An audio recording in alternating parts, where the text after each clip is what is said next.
అల్లాను నమ్మని వారిని చంపండి అని ఖురాన్ చెబుతుంది. ఖురాన్ కాఫీర్లను చంపమంటుంది, అవిశ్వాసులను చంపేయమంటున్నా ఖురాన్ అసలు దైవ గ్రంథమే. ఇవి ఏమాత్రం ఖురాన్ జ్ఞానం లేని ఇస్లాం ద్వేషకులు ఎల్లప్పుడూ చేస్తూ ఉండే కొన్ని విమర్శలు. ఈ విధంగా ఇస్లాం ద్వేషకులు తమ విమర్శలను బలపరుచుకోవడానికి ఎక్కువగా చూపే ఖురాన్ వాక్యం ఏమిటంటే సూర తౌబా 5వ వాక్యము, కనుక నిషిద్ధ మాసాలు గడిచిపోయిన తరువాత ముష్రికులను ఎక్కడ కనబడితే అక్కడ చంపండి. ఈ వాక్యం చూపించి చూశారా ఖురాన్ అల్లాను నమ్మని వారిని ఎలా చంపేమని చెబుతుందో అంటూ విమర్శిస్తూ ఉంటారు. నిజానికి పై వాక్యంలోనే కాదు, మరికొన్ని ఖురాన్ వాక్యాల్లో సైతం యుద్ధం చేయమని చంపమని ఆదేశించబడుతున్న వాక్యాలను మనం గమనించగలం.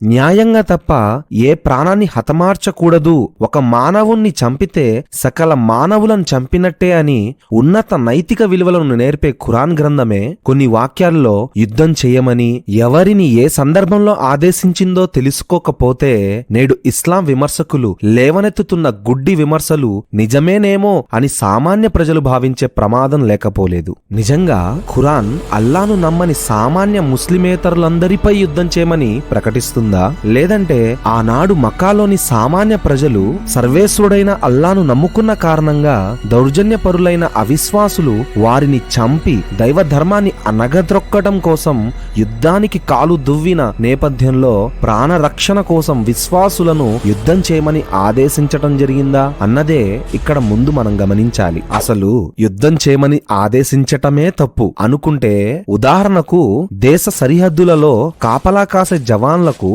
వారి పై అధికారి అయిన కమాండర్ తమ దేశ సరిహద్దులు దాటి దౌర్జన్యానికి పాల్పడే శత్రులను ఎక్కడ కనబడితే అక్కడ చంపేయమని శత్రులకు వ్యతిరేకంగా వీరు యుద్ధం చెయ్యండి అని నిత్యం ఆదేశాలు ఇస్తుంటాడు. ఎందుకు అంటే ఆ కమాండర్ క్రూరుడు, టెర్రరిస్టు కాబట్టా, లేక దేశ రక్షణ కోసం శత్రువులను చంపటం అవసరం కాబట్టా?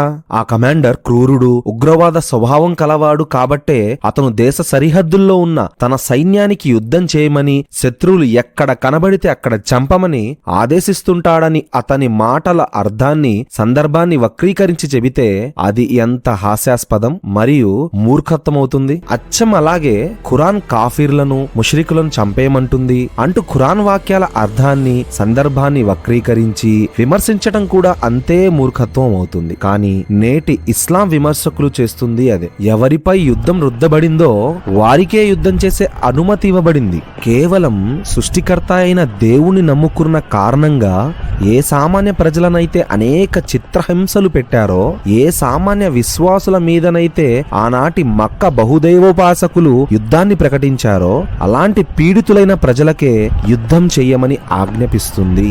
ఇదే విషయాన్ని ఈ ఖురాన్ వాక్యంలో గమనించగలం. ఎవరికి వ్యతిరేకంగా యుద్ధం చేయబడుతూ ఉందో వారికే యుద్ధం చేయడానికి అనుమతి ఇవ్వబడింది.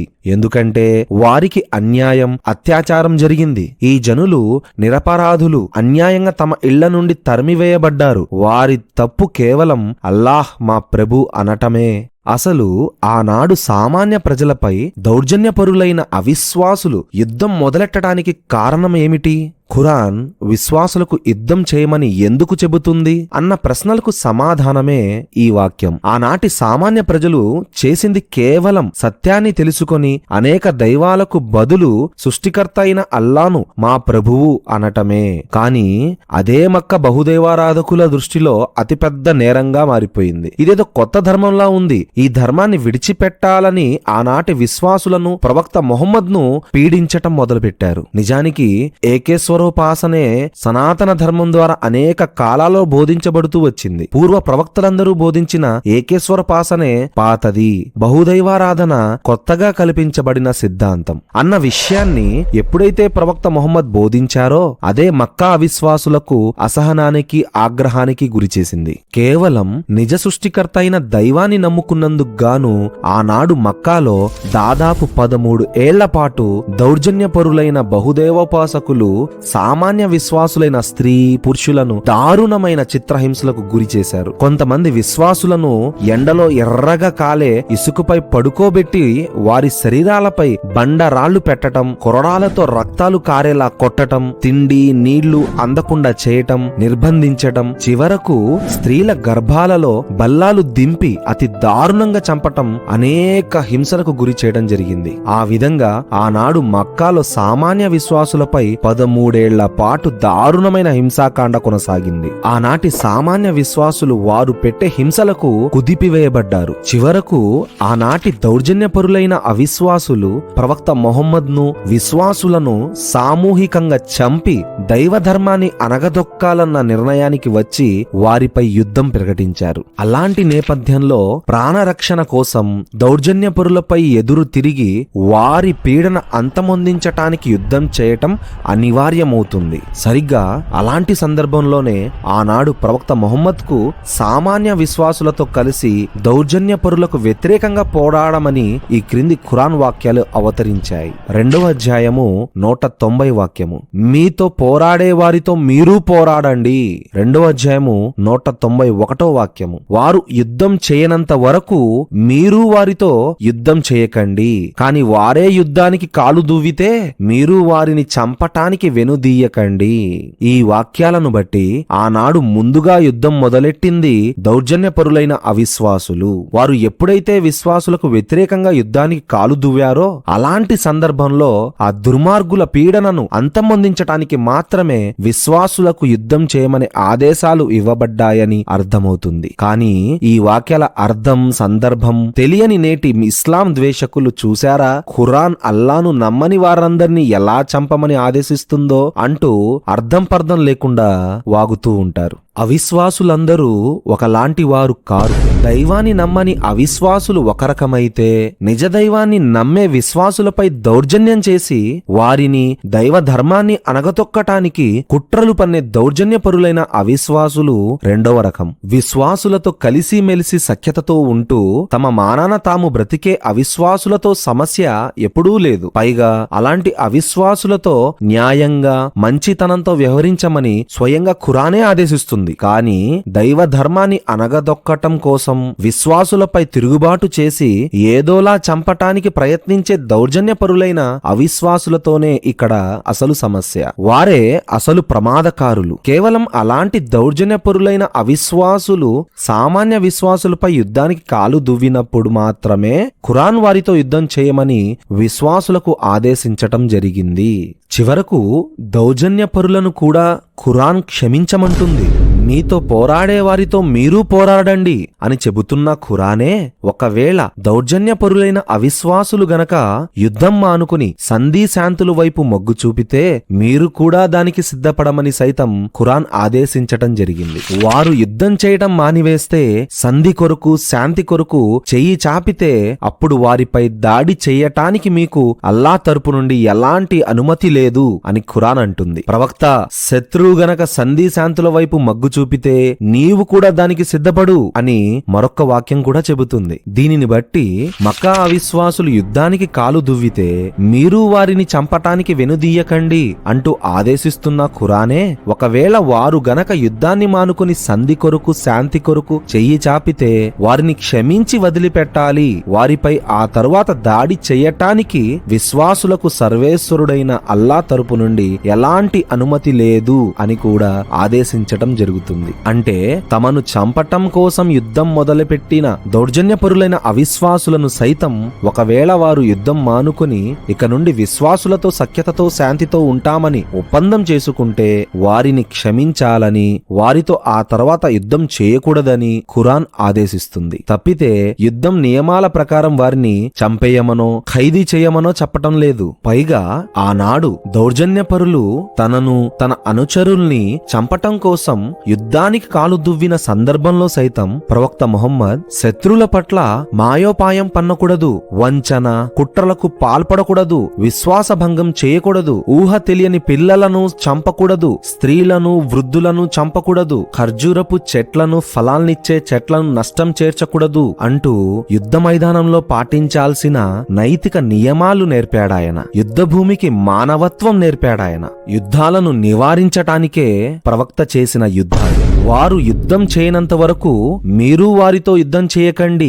ఒకవేళ వారు గనక యుద్ధానికి కాలు దువ్వితే మీరు వారిని చంపడానికి వెనుదీయకండి. వారు యుద్ధం చేయటం మానివేస్తే, సంధి కొరకు శాంతి కొరకు చెయ్యి చాపితే మీరు కూడా దానికి సిద్ధపడండి. వారిపై దాడి చెయ్యకండి అన్న వాక్యాలను బట్టి మనకు అర్థమవుతున్న విషయం, ఖురాన్లో యుద్ధం చేయమన్న ఆదేశాలు కేవలం సామాన్య విశ్వాసులపై దౌర్జన్యపరులు చేస్తున్న యుద్ధాలను నివారించటానికి మాత్రమే తప్ప సామాన్య ముస్లిమేతరులపై అన్యాయంగా యుద్ధం చేయటానికి కాదు. శాంతి ఒప్పందాన్ని అతిక్రమించే దుర్మార్గులపై యుద్ధం ప్రకటించబడింది. ఇప్పుడు మనం చాలా మంది ఖురాన్ విమర్శకులు చూపించే 9వ అధ్యాయము 5వ వాక్యంలో ఉన్న విషయాన్ని పరిశీలిద్దాం. కనుక నిషిద్ధ మాసాలు గడిచిపోయిన తరువాత ముష్రికులను ఎక్కడ కనబడితే అక్కడ చంపండి అని ఏ సందర్భంలో చెప్పబడిందో, ఎవరిని ఉద్దేశించి చెప్పబడిందో కాస్త పరిశీలిద్దాం. ఇంతకు ఎక్కడ కనబడితే అక్కడ చంపమని ఏ మక్కా ముష్రికుల గురించి అయితే చెప్పబడుతుందో వారు ఎవరంటే, మేము విశ్వాసులకు వ్యతిరేకంగా ఇక నుండి దౌర్జన్యానికి పాల్పడమని చెప్పి శాంతి ఒప్పందం చేసుకున్నాక కూడా దేశంలో శాంతి భద్రతలకు భంగం కలిగించటానికి తిరుగుబాట్లు చేయటం, శాంతి ఒప్పందాన్ని అతిక్రమించి విశ్వాసులను చంపటం కోసం కుట్రపూరితంగా శత్రువర్గాలకు సహాయం చేయటం, తిరుగుబాటు చేసి విశ్వాసులకు ఏదోలా నష్టం చేకూర్చాలని చూసే దుర్మార్గులన్నమాట. అలాగే ఒకసారి ఖురాన్లోని 9వ అధ్యాయము 5వ వాక్యానికి ముందున్న 9వ అధ్యాయము 4వ వాక్యాన్ని కూడా గమనించండి. ప్రవక్త సత్య తిరస్కారులకు అత్యంత కఠిన శిక్ష పడుతుందనే వార్తను వినిపించు. అయితే మీతో ఒప్పందం చేసుకొని దాన్ని పాటించడంలో ఎలాంటి కొరత చేయకపోవటమే కాక మీకు వ్యతిరేకంగా మరెవ్వరికి ఎలాంటి సహాయం చెయ్యని బహుదైవారాధకులకు ఈ హెచ్చరిక నుండి మినహాయింపు ఉంది. ఆనాడు శాంతి ఒప్పందం చేసుకున్నాక కూడా దాన్ని అతిక్రమించి విశ్వాసుల వర్గానికి ప్రాణహాని కలిగించాలని కుట్రలు పన్నుతూ ఎదురు దాడులు దౌర్జన్యాలు చేస్తూ వస్తున్న శత్రు వర్గాలకు సహాయం చేసే ముష్రికులకు రెండు అవకాశాలు ఇవ్వబడ్డాయి. ఒకటి, ఇస్లాం నియమ నిబంధనలకు లోబడి శాంతియుతంగా జీవించటం, లేదా దేశం వదిలిపెట్టటం. అలాంటి దౌర్జన్యపరుల విషయంలో ఖురాన్ ఇస్తున్న ఆజ్ఞ ఏమిటంటే, కనుక నిషిద్ధ మాసాలు గడిచిపోయిన తరువాత ముష్రికులను ఎక్కడ కనబడితే అక్కడ చంపండి. కాని విశ్వాసులకు వ్యతిరేకంగా ఎలాంటి కుట్రలు పన్నని బహుదైవారాధకులకు ఈ హెచ్చరిక నుండి మినహాయింపు ఉంది అన్న పైవాక్యాన్ని బట్టి నిషిద్ధ మాసాలు గడిచిపోయిన తరువాత ఎక్కడ కనబడితే అక్కడ చంపండి అని చెప్పబడుతుంది కేవలం శాంతి ఒడంబడికను అతిక్రమించి విశ్వాసులకు హాని తలపెట్టాలని కుట్రలు పన్నే తిరుగుబాటుదారులైన ముష్రికుల గురించి మాత్రమే. శాంతి భద్రతలను భంగం కలిగించే తిరుగుబాటుదారుల పట్ల ఏ నాగరిక ప్రభుత్వమైనా ఇలాంటి ఆదేశమే ఇస్తుంది. తప్పితే కొందరు ఇస్లాం విమర్శకులు తమకున్న అర్ధజ్ఞానంతో విమర్శిస్తున్నట్టు అల్లాను నమ్మని సామాన్య ముస్లింలందరినీ పట్టుకొని ఎక్కడ కనబడితే అక్కడ చంపమని ఈ వాక్యం చెప్పటం లేదు. ఒకసారి ఖురాన్లోని 9వ అధ్యాయము 12వ వాక్యాన్ని గమనించండి.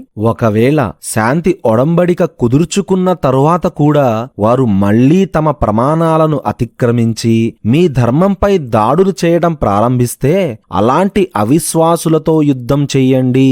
అలాగే 9వ అధ్యాయము 5వ వాక్యం తరువాత 6వ వాక్యాన్ని గమనిస్తే, ఒకవేళ ఆ ముష్రికులలో ఏ వ్యక్తి అయినా శరణుగోరి మీ వద్దకు రాదలిస్తే అతనికి శరణు ఇవ్వండి. అతడు అల్లా గ్రంథాన్ని వినేంత వరకు ఆ తరువాత అతనిని సురక్షితమైన స్థలానికి చేర్చండి అని చెప్పటం జరుగుతుంది. దీనిని బట్టి విశ్వాసులకు వ్యతిరేకంగా ఎలాంటి కుట్రలు పన్నని ముష్రికులకు అంటే బహుదైవారాధకులకు ఎలాంటి హాని తలపెట్టవద్దని ఖురాన్ ఆదేశించటం జరుగుతుంది. పైగా విశ్వాసులతో కలిసిమెలిసి తమ మానాన తాము బ్రతికే బహుదైవారాధకులతో మంచితనంతో న్యాయంతో వ్యవహరించమని స్వయంగా ఖురానే ఆదేశించటం జరిగింది. ఖురాన్లోని 60వ అధ్యాయము 8వ వాక్యాన్ని గమనించండి. ఎవరైతే ధర్మం విషయంలో మీతో యుద్ధం చేయలేదో, మిమ్మల్ని మీ ఇళ్ల నుండి వెళ్లగొట్టలేదో వారి పట్ల మంచితనంతో న్యాయంతో వ్యవహరించటాన్ని అల్లా నిరోధించడు. ఒకవేళ ఇస్లాం ద్వేషకుల విమర్శలే నిజమనుకుంటే, ఈనాడు ప్రపంచవ్యాప్తంగా ఇస్లాంను అనుసరిస్తుంది, ఖురాన్ పఠనం చేస్తుంది ఏదో చిన్న వర్గం కాదు. దాదాపు 2 బిలియన్ల మంది అనుసరిస్తున్న ప్రపంచంలోనే 2వ అతిపెద్ద వర్గం ఇస్లాం. అంతేకాదు యూరప్, అమెరికా, బ్రిటన్ వగైరా ఆధునికంగా ఆర్థికంగా ఎంతో అభివృద్ధి చెందిన విద్యావంతులున్న దేశాల్లో ఈనాడు ఇస్లాం అతి వేగంగా అభివృద్ధి చెందుతుంది. స్వామి వివేకానంద, సరోజినీ నాయుడు, మహాత్మాగాంధీ నుండి నిన్న మొన్నటి ఆండ్రూ టెట్, విల్ స్మిత్ లాంటి ప్రముఖ సెలబ్రిటీల వరకు ఎందరో ఖురాన్ను చదివి ఎంతగానో ప్రభావితమయ్యారు. అంతేకాదు జోరం వాన్ క్లావెరెన్, ఆర్థుర్ వాంగ్, అర్నోల్డ్ వాన్ డూర్న్, స్వామి లక్ష్మీ శంకరాచార్య లాంటి ఎందరో కరుడు గట్టిన ఇస్లాం ద్వేషకులు సైతం ఏదో సందర్భంలో ఖురాన్ చదివి అది శాంతి ధర్మాన్ని బోధించే గ్రంథమని సాక్ష్యమిచ్చారు. ఒకప్పుడు ఇస్లాం ఉగ్రవాదాన్ని ప్రేరేపిస్తుందన్న అపార్థంతో ఇస్లాం ఆతంక్వాద్ కా ఇతిహాస్ అంటే ఇస్లాం ఉగ్రవాద చరిత్ర అన్న పేరుతో పుస్తకం రాయటం మొదలెట్టిన స్వామి లక్ష్మీ శంకరాచార్య ఒకానొక సందర్భంలో ఖురాన్ చదివి ఇస్లాం ఉగ్రవాదాన్ని ఖండిస్తుంది తప్ప